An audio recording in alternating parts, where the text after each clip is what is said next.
Morning. I'm just going to put the screen away. That's better. Still rainy here, which is unlike the sunny coast. It's subtropical. I think it's subtropical here in the Sunshine Coast. I could be wrong. Someone will let me know in the comments if I'm wrong. Which kind of means it's rainy, so we do get the rainy season. Where it's wet, but it usually like rains for like 3 hours really heavy and then it's gone, whereas it kind of rained all day yesterday, all night last night, and it's still grey now, which I don't really like. It's really humid too, so winter's actually the best time to be in the sunny coast. It's like blue skies, 24 degrees all day, you know, sunny. Anyway, I've been to the gym, done my workout. I did what they call a sweat engine. So it's just kind of a big block of work that you got to get through, which I really enjoy those workouts. Really like grit your teeth, kind of get it done type of workout. But it's hot and humid, so it was a real sweaty workout, which isn't that much fun. So, but yes, certainly gets the mind nice and clear. Having some breakfast. I have the same breakfast every morning. I'm very boring. And someone on the blog yesterday commented about how I kind of, I guess, like lose weight or deal with food. The reality is that if I need to lose weight, I have to count calories. For me, there's no other way around it. I think because I'm around food so much, I just got to be careful about what I put in my mouth. And if I count calories, then I know exactly what I'm putting in my body. So that's how I kind of combat that. At some point we'll do a day of eating or something, if anyone's interested in that. But yeah, big day today. We did the shorts yesterday. We've got a YouTube today, and it's a big YouTube. So it's our Christmas YouTube. I'll kind of dive into the concept later once we're set up, but I'm kind of filming it a bit differently to how we normally film our YouTubes. And our YouTubes are really involved. So usually if we're shooting shorts, it's just me and Mitch. When we shoot YouTubes, Daz comes down as well. She kind of monitors the audio, and as the production manager, she also kind of makes sure that we tick all the boxes. There's a lot of things we need to kind of get through, and it's something that we need to get better at from my end next year. I think as we're kind of growing and developing in this kind of game of making videos, you kind of grow and learn. And you know, it started with me literally putting a camera on a tripod and talking to it. And how we've evolved kind of blows my mind, and we've got so much more to go. So, yeah. Better check the audio is actually working on this. Oh yeah, it is good. So yeah, like there's a lot at stake. I still get nervous shooting YouTubes. I don't get nervous shooting shorts, but I don't think it's a nerves from talking to the camera. Clearly, I don't have an issue doing that. I think it's nerves from there's kind of a lot at stake. Like the cornerstone or the main pillar of this business, it always feels weird calling it a business, but it is the YouTube. It's kind of what brings in, you know, the most revenue, and you know, for better or worse, revenue is really important. Like it's, you know, it's what enables me to pay the people that work here, enables me to pay my mortgage so I can film somewhere, enables me to buy equipment, enables me to be able to travel and see people in other cultures. So yeah, I think the finances of YouTube are funny. It's such a new industry, and I think there's a lot of misconception out there as well. I think there's a lot of people that think that, you know, we're making crazy amounts of money. Well, I'm making crazy amounts of money, and it's probably not that true. It's not that true. But in saying that, I do, you know, fully respect and acknowledge the fact that I come from a place of privilege, right? Like I'm very aware, I'm hyper aware of the fact that I'm a Caucasian middle-class male who lives in one of the wealthiest countries in the world, and I try not to forget that, because I think as soon as you forget that or start feeling sorry for yourself or whatever, it's not great. You know, you've got to be respectful, and you've got to kind of understand and know that you come from a place of privilege. I just kind of wanted to put that out there. I never want to come across as someone like a spoiled brat or anything. But yeah, anyway, the finances of YouTube are funny, you know, and I think a lot of young creators as well. I'm, you know, not calling anyone out. I'm just think if I look at myself, if I was in this position where I was looking after a business that was turning over, you know, the amount of money that these businesses turn over, it's very hard not to get caught up and overspend, you know.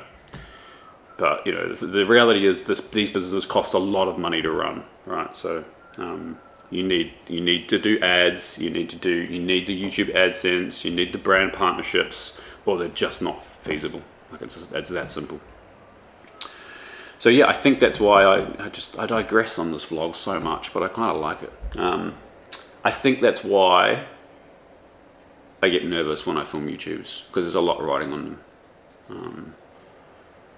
And it's this real, like, complicated, like, you're battling the algorithms all the time, right? So you're like what you want to do, what you want to create versus the algorithm. They don't always line up. Sometimes they do, but more often than not, they don't line up. And I think it ends up forcing you to do stuff that you're probably not proud of, but I think at the cornerstone of what I do and what we do here, I really want it to be about the food and about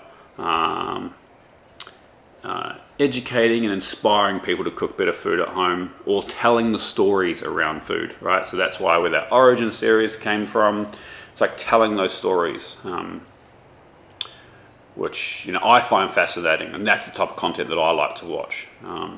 So that's naturally the type of content that I want to make.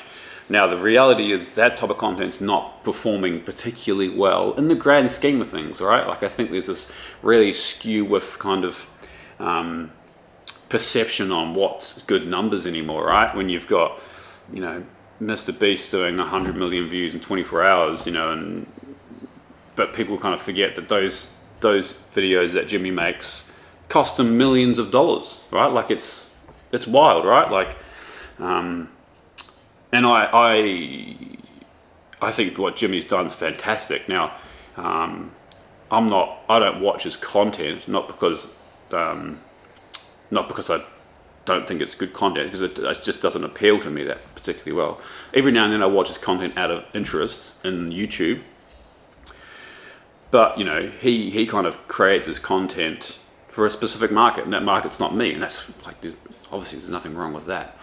But I think it's an interesting case study. Ryan Trahan also does good numbers, nothing like Mr. Beast, but he does good numbers. But you know, you can see how he's kind of crafts his content for views as well. So when we're in a particular niche like food, it's really tricky, that balance between you want to feed your audience, you want to grow your community of like-minded people who like what you do, and you want to make sure that you're looking after them and that they're getting what they want. At the same time, you want to attract a new audience as well, and that's really important. Really important for the longevity of this business, of these channels, of this community. So it's an internal battle that I always play, you know. And every now and then I go, nah, we're just gonna make the content that I want. And then a week later, I start watching the numbers drop off, and it's like, oh, okay, all right, we'll go back to making Hey Babes, and you know. So it's fun, and it's evolving, right? I think that's the other thing you've got, is that like the older I get, the more open I am to evolving. I'm a firm believer, if you find a series or a theme or a hook that works, to use it and keep using it until it stops working. But then when it stops using, don't be afraid to flip it on its head, stop using it, and try and go another direction, right? And that's my theory in life. It's like throw a bunch of stuff at the wall and see what sticks, find out what sticks, and then use it.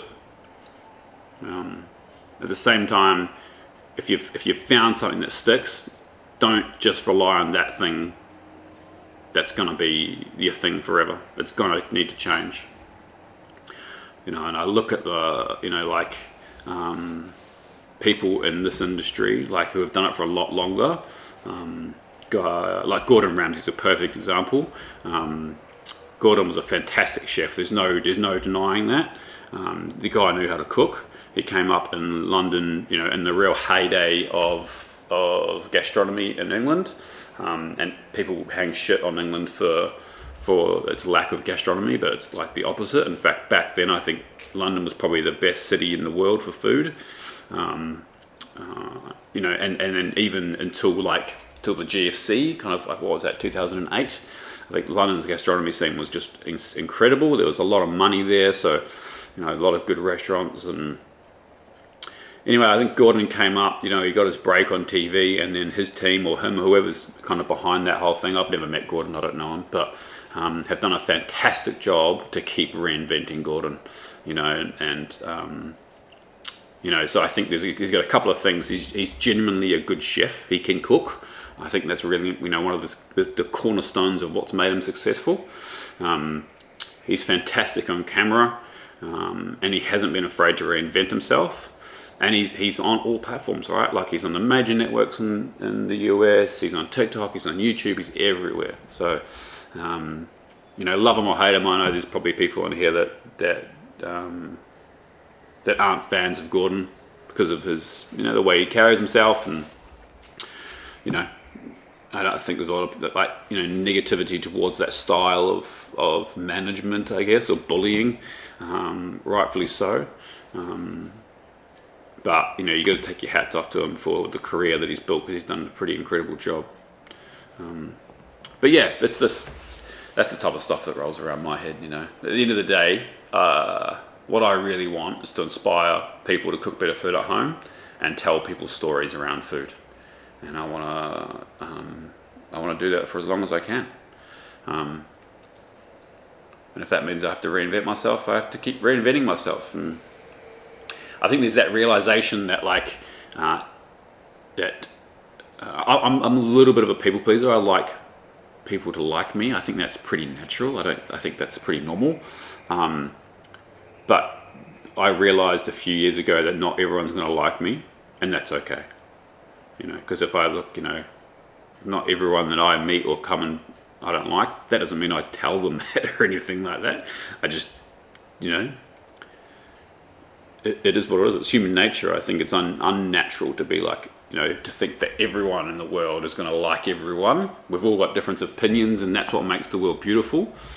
But yeah, I think that realization, more of a reflection on myself, that not everyone's going to like me and that's okay, was a real pivotal moment in my development as a human being, and an understanding, a coming to terms, I guess, with it, you know.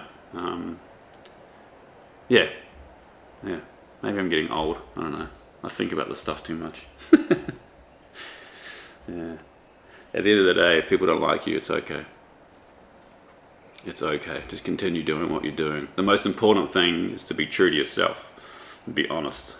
And then everything else will work out, in my humble opinion. For the most part. Life's never easy. There's always stuff. Doesn't matter who you are. There's always stuff that trips you up. You just got to kind of deal with it and move on. Well, that got deep, philosophical. I'm going to eat my oats, get set up for the day, and I'll come back once we're pretty much set up for YouTube. I'll run you through the loose setup, and I'll run you through kind of the plan for the YouTube, because like I said before, it's a bit of a different one that we're gonna film it a bit differently today. So I'm excited to see how it's going to turn out.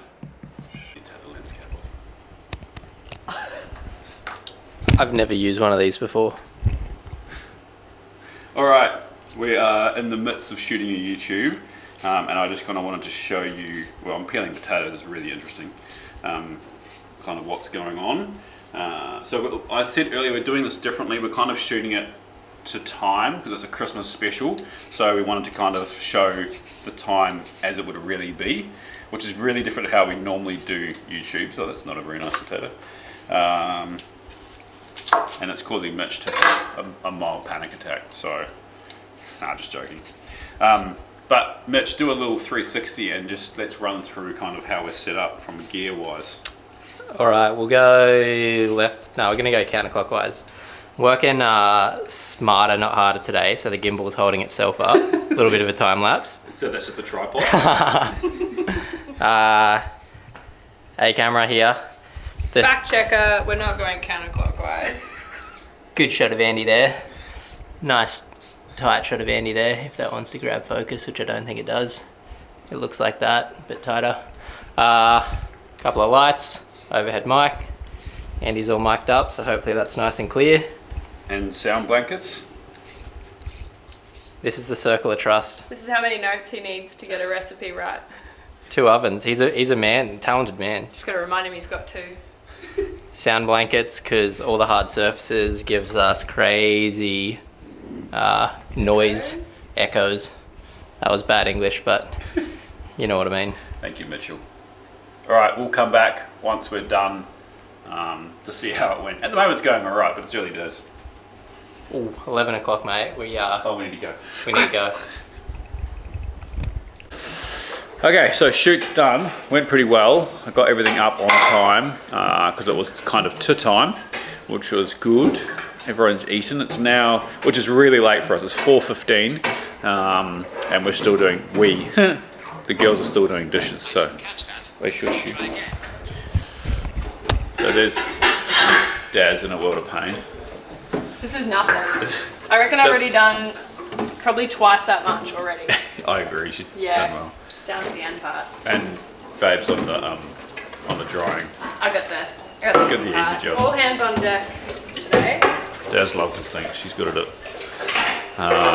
And ducks. I don't really know what ducks do. Yeah.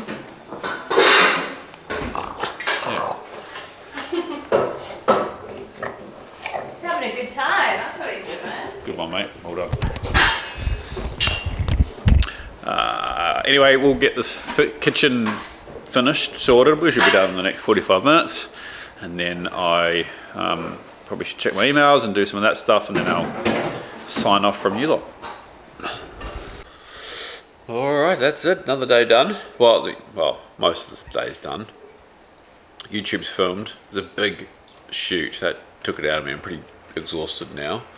I've got a few things to do. Nothing crazy. I've got to post the short for tonight. Do a little bit of planning for tomorrow. We're shooting another YouTube tomorrow, which is kind of rare. We only try and shoot one YouTube a week, but we've got to shoot another one tomorrow. We need to start getting ahead because we're having 2 weeks off over Christmas. So today we shot the Christmas episode. Tomorrow we're shooting like a Christmas leftover episode, which will go live on Christmas Eve. So give everyone some ideas of how to use all those leftovers up. But yeah, team performed well.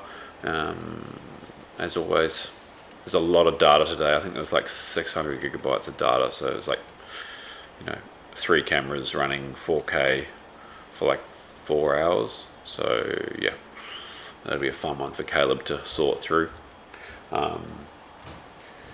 Yeah, it was. There's actually an interesting comment that I saw before. Someone said something about, "Oh, the day's done. What about this, and this?" So Caleb is our editor. You haven't seen him on here yet. He's a little bit camera shy. We'll get him on here one day.